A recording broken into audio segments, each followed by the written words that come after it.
ভয় ভাঙার বেশ কিছু ছবি আমরা দেখাচ্ছিলাম। একদিকে যেমন ভয় দেখানোর চেষ্টা রয়েছে, একদিকে যেমন মানুষের মনে আবার ভোটের আগে অনুব্রত আতঙ্ক বা এরকম অনেক স্থানীয় আতঙ্ক জাগিয়ে তোলার চেষ্টা আছে। ঠিক একইভাবে ভয় ভাঙার ভেঙে যাওয়ার লক্ষণও, আতঙ্ক সরে যাওয়ার মুছে যাওয়ার লক্ষণও রাজ্য জুড়ে সামনে আসছে।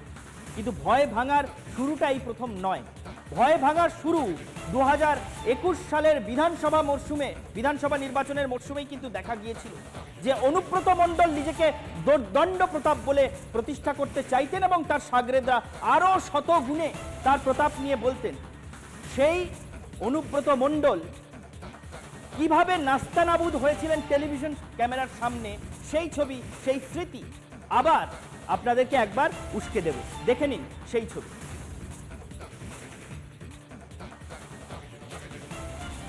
অনুব্রত, তোমাকে একটা কথা বলছি, শুনে নাও। এই স্টাইলটা চেঞ্জ করতে হবে, বুঝলে? জল খেয়ে নাও, জল খেয়ে নাও একটু। হ্যাঁ অনুব্রত, একটু জল খাও। কাশছো তুমি, জল খাও, জল খাও। ঠিক করে কথা বল, ভদ্রভাবে কথা বলবে। নেক্সট টাইম ভদ্রভাবে কথা বলবেন।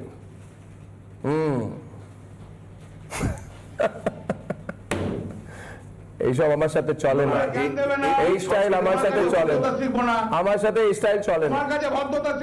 আমি তোমার এই স্টাইলটা তোমার এই স্টাইলটাকে আমি রিজেক্ট করে দিলাম, রিজেক্ট করলাম। রাগ কেন করছো? রাগ করছো কেন? রাগ কেন করছো? চেঁচাও না, চেঁচাও না, চেঁচাও না, চেঁচাও না, চেঁচাবে না আমার সাথে, চেঁচাবে না, চেঁচাবে না। Relax, relax Anubrata, relax. জল টল খাও, রিল্যাক্স, রিল্যাক্স, রিল্যাক্স। বরফ পাঠিয়ে দেবো জলে।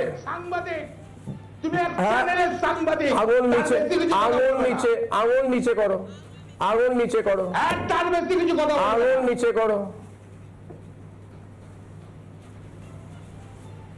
ঠিক।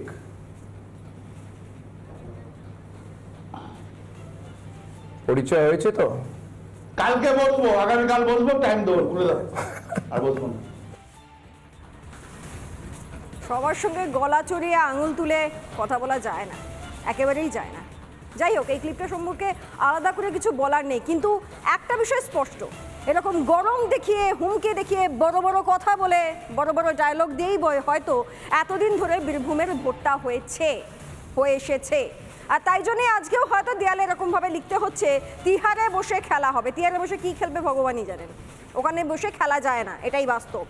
আর এটা হয়তো শাসক দলও জেনে গেছে। কিন্তু তার থেকেও বড় বিষয়টা কি জানেন, ওখানকার যিনি সাংসদ, তিনি একবার নন, দুবার নন, তিনবারের সাংসদ।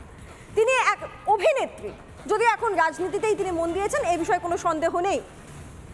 তিনি ফের একবার প্রার্থী হয়েছেন, শ্রী শতাব্দী রায়। তার প্রার্থী হওয়ার জন্য দেওয়াল লিখন যখন লেখা হচ্ছে, তখন সেই নাম না করে সেই তিহার জেলকেই টেনে আনতে হচ্ছে। হ্যাঁ, আর সেখানে আবার শতাব্দী রায় এক ঢোক একটু গিলে নিয়ে অনুব্রত হয়ে বলছেন যে অনুব্রত মণ্ডল নাকি আবেগ। সত্যি শুনুন শতাব্দী রায় কি বলেছেন। বীরভূমে বহু নেতা হয়েছে অনুব্রত মণ্ডলের জন্য, সুতরাং তারা যদি সেই নেতার কাছে কৃতজ্ঞ থাকে, সেই কৃতজ্ঞতা বোধ থেকে যদি ওরা দেওয়াল লিখন লেখে, এর মধ্যে কোনো অপরাধ নেই। দ্বিতীয়ত, সারা ভারতবর্ষে বিজেপি যদি ইডি সিবিআইকে দিয়ে ভোট করাতে, ভয় দেখিয়ে ভোট করাতে পারে, যদি আমাদের কর্মীরা কেউ লেখে খেলা হবে, তার মধ্যে কোনো অন্যায় নেই, সেটা ঠিকই আছে। শতাব্দী রায়ের কথা শুনলেন, এবার আরো একজনের কথা শুনুন।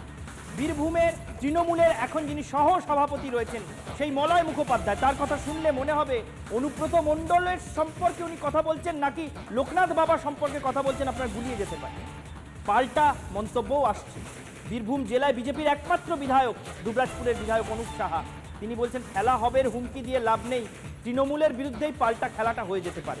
কি বলছেন মলয় মুখার্জি আর অনুপ সাহা, পরপর শুনে নিন। অনুব্রত মণ্ডল নির্বাচনের প্রাককালে যেভাবে মানুষকে উদ্বুদ্ধ করতেন, তার কর্মীদেরকে উদ্বুদ্ধ করতেন, ঠিক সেইভাবেই তারা মনে মনে চাইছেন যে তৃণমূল নেতা অনুব্রত মণ্ডল যেখানেই থাকুক না কেন, তিনি সেইভাবেই যেন আমাদের উদ্বুদ্ধ করেন, এবং তারই অনুপ্রেরণায় আমরা সারা বীরভূম জুড়ে তৃণমূলের পতাকা নিয়ে এগিয়ে যাব।